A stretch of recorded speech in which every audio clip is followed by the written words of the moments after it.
अस्सलाम वालेकुम मेरी यूट्यूब फैमिली, कैसे हैं सब लोग? ठीक ठाक खैरियत से।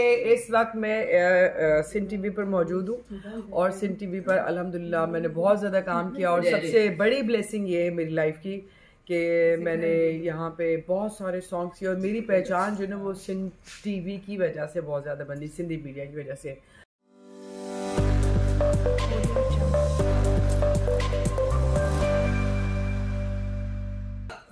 अस्सलाम वालेकुम जी, दिस इज राजा मेमन। कैसे हैं सब? आई होप कि आप बिल्कुल ठीक ठाक होंगे। और आपने कभी कभी देखा होगा अगर सिंध टीवी, अगर सिंध में रहने वाले सिंधी हम मेहमान नवाज तो आपको खुशामदीद कहते हैं। सबा मतलब खुशामदीद में पराए चैनल में करता हूँ, सबा खान का चैनल है जी। इसको जाहिर सी बात है मैं यही कहूँगा कि सब्सक्राइब करें। बहुत अच्छी आर्टिस्ट है और सिंध की शान है और सिंध टीवी पे इसने बड़े प्रोग्राम्स किए, बड़े गाने किए। इसको देख देख के नई नई मॉडलें हुई, वो बेचारी बुढ़िया होकर रिटायरमेंट होकर खत्म हो गई। लेकिन ये जो है ना जितनी मोहब्बत बांटती है, जितना प्यार बांटती है, उसकी यही वजह है कि इतनी खूबसूरत लगती है हमेशा। और आज ब्लैक जोड़ा अजकारो जोड़ो पा मुझी फरमाइश ते ही रंग कदे नती बात चश्मो चाहेगा बट ठीक है बाबा दीदा भी तो नजर नहीं आ रहा है मेरे को। मैं तो सबा का चैनल देखने के लिए आई और मैं इनके बारे में आपको बताऊं, इनकी वालदा माशाल्लाह हमारे सिंधी मीडिया की, हमारे पाकिस्तान की बहुत बड़ी एक्टर रह चुकी है। उनका डेथ हुआ और इसके साथ शबीरा चना, मैं कहती हूँ पूरे सिंध की पहचान, पाकिस्तान की हाँ। और इसके अलावा दुबई, सऊदी अरब में बड़े फॉलोवर्स थे उनके। ये उनकी साहबजादी हैं, ये उनकी बेटी हैं।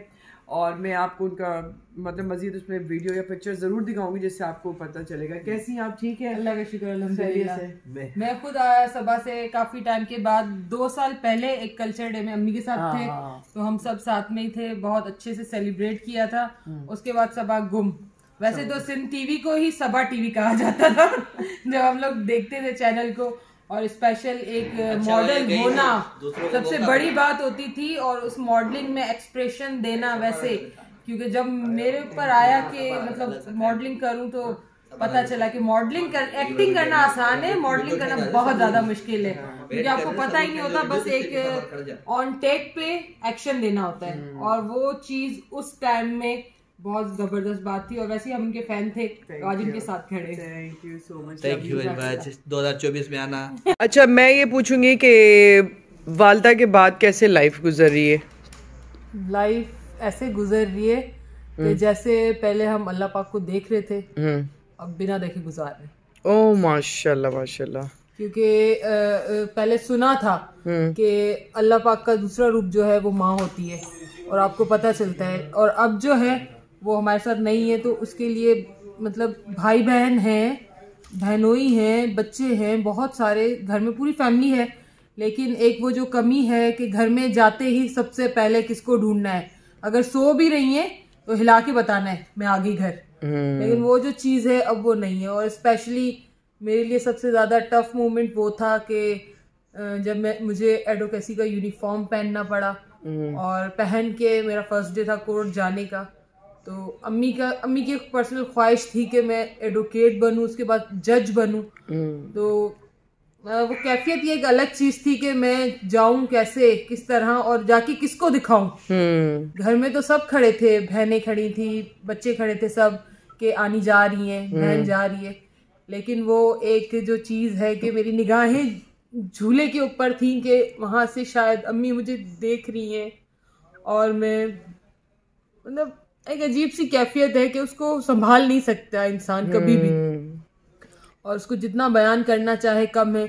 लोग जो हमारा हादसा हुआ था वो इस तरह से हुआ था कि मैं ड्राइव कर रही थी, मेरी अम्मी मेरे बराबर में बैठी थी एंड मेरी सिस्टर मेरे साथ पीछे बैठी थी। अब भी क्योंकि हम मीडिया की फील्ड से वाबस्ता हैं, सोशल मीडिया पे भी एक्टिव रहते हैं, तो ठीक है उनकी अम्मी से मोहब्बत है लोगों की, वो मोहब्बत दिखाते हैं। लेकिन इसका मतलब ये नहीं है कि आप मुझे ब्लेम करो कि आपने ये कर दिया, आपने। भाई मैं भी उसी गाड़ी में मौजूद थी। मेरे साथ जो ट्रेजिडी हुई, जरूरी नहीं है कि मैं हर एक को बताऊं कि मेरे ये ऑपरेट हुए, मेरे साथ ऐसा हुआ, मेरे साथ वैसे हुआ। क्योंकि मेरी जिंदगी का सबसे बड़ा हादसा ये था कि मेरी अम्मी मेरे साथ नहीं रही।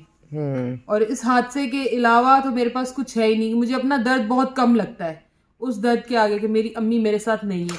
और मेरी अम्मी ने जो नाम कमाया, इज्जत कमाई अल्हम्दुलिल्लाह मीडिया में रह के, तो मैं ये नहीं कहूँगी कि सिंधी बल्कि अगर अम्मी उम्रा करने गई थी तो वहाँ पे जो अरब कंट्री के लोग हैं वो भी अम्मी को कह रहे थे मतलब आपको हमने ऐसे टीवी पे देखा है। तो अम्मी की अल्हम्दुलिल्लाह अम्मी ने इतनी इज्जत हासिल की, इतना मान हासिल किया, और उसी मान इज्जत की वजह से आज हमें भी पूरा सिंध क्या पूरा हिंद सिंध जहाँ भी हम जाते हैं तो अम्मी के नाम से हमें पहचानते हैं लोग, और खुशी होती है अल्हम्दुलिल्लाह। और इसके साथ ही क्या कहूँ, बस जिंदगी है, चल रही है, चलती रहेगी। ओके अच्छा नादिया, मुझे खैर ऐसा सवाल करना तो नहीं चाहिए, लेकिन सम टाइम मैं समझती हूँ कि ये वो दौर आ गया है कि यहाँ हर जगह हमें अपनी सफाइयाँ क्लियर करनी पड़ती हैं।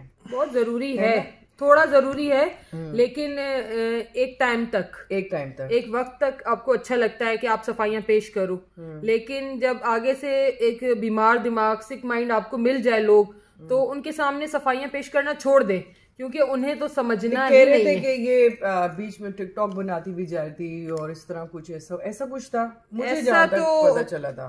लोगों के कहने से क्या है, लोग तो कुछ भी कह देते हैं। फॉर एग्जांपल हम लोग मीडिया में सब जब काम करते हैं तो हम आउटडोर शूट पे जाते हैं तो कहते हैं घर सिंधी में वो कहते हैं कि ता मानी पचाई नहीं हुआ, मतलब आपको खाना बनाने आता है। सही आप अगर नमाज पढ़ ली आफ्टर रिकॉर्डिंग, फ्री टाइम मतलब मिल गया तो रेस्ट करने के बाद नमाज पढ़ ली, तो एकदम से वो शॉक होके देखते हैं, हाँ तुम नमाज कैसे पढ़ रही हो। मतलब आर्टिस्ट है, ये हमारी जॉब है, लेकिन इसके अलावा हमारी पर्सनल लाइफ है। हम उसी तरह खाना खाते हैं, उसी तरह घूमते हैं, स्टडी करते हैं और वैसे ही रहते हैं। जरूरी नहीं कि क्या नाम है आप सबको एक अलग चेंज कर दें। नेचर ऑफ जॉब डिफरेंट है ना, बड़ा वाकई ये बड़ी मैंने लोगों में बात देखी, नोट की है, बड़ी हकारत से चीजों को ट्रीट कर रहे होंगे। अच्छा आप नमाज भी पढ़ती हैं, अच्छा आप खाना भी बनाती हैं, अच्छा आप कमाती भी हैं, और घर का काम खुद करते हैं। हाँ, देखो सबसे बड़ा सवाल होता है घर का काम कौन करता है। जब पता चलता है कि हम खुद कर रहे हैं अपने घर का काम, तो एकदम से हाँ उनके मतलब अजीब से उनकी आवाज में है। लेकिन ये है कि जाहिर सी बात है, कोई भी औलाद हो वो नहीं चाहेगी कि उसके माँ बाप इस तरह से जुदा हो।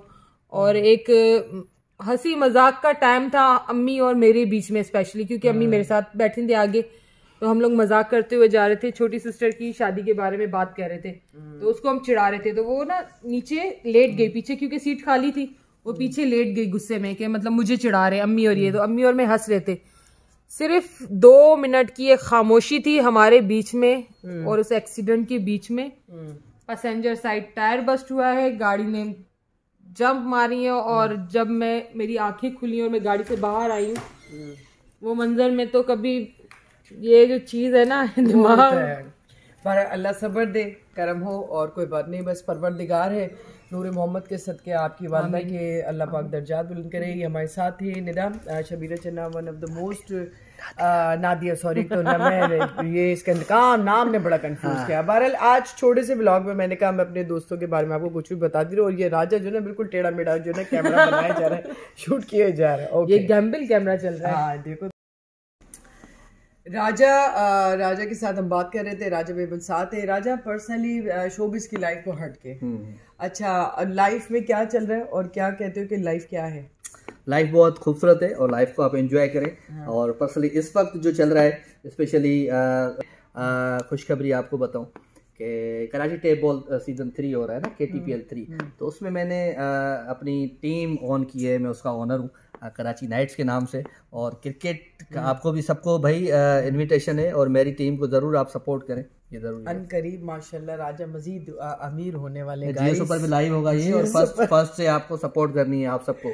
अच्छा भले ये इस तरह तुम्हारे दिमाग में आइडियाज कैसे आ जाते हैं? माशाल्लाह माशाल्लाह। रोकड़ा फकीर पैसों पावा कमाना है, जिंदगी में आपने जिंदा रहना है, मोहब्बत हासिल करनी है, दुनिया में आपने कुछ भी हासिल करना है, सबसे पहले आपको अपने आप को सक्सेसफुल बनाना है, माल पैसा बनाना है, सेव करें। जैसे सबा बात करती है कि आप जिंदगी में अगर कुछ सेविंग करेंगे और कहीं ना कहीं पैसे लगाते चले कहीं ना कहीं से पैसा आता जाएगा, क्योंकि आगे वक्त बहुत बुरा आने वाला है, कुछ पता नहीं है।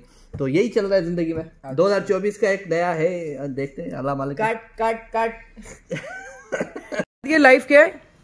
लाइफ है बहुत बड़ा एग्जाम है, और जो इसको पास कर गया वो जीत गया, जो हार गया वैसे कहते हैं ना, जो जीत गया सिकंदर, जो हार गया सो बंदर। ओके जिंदगी क्या है? जिंदगी क्या है?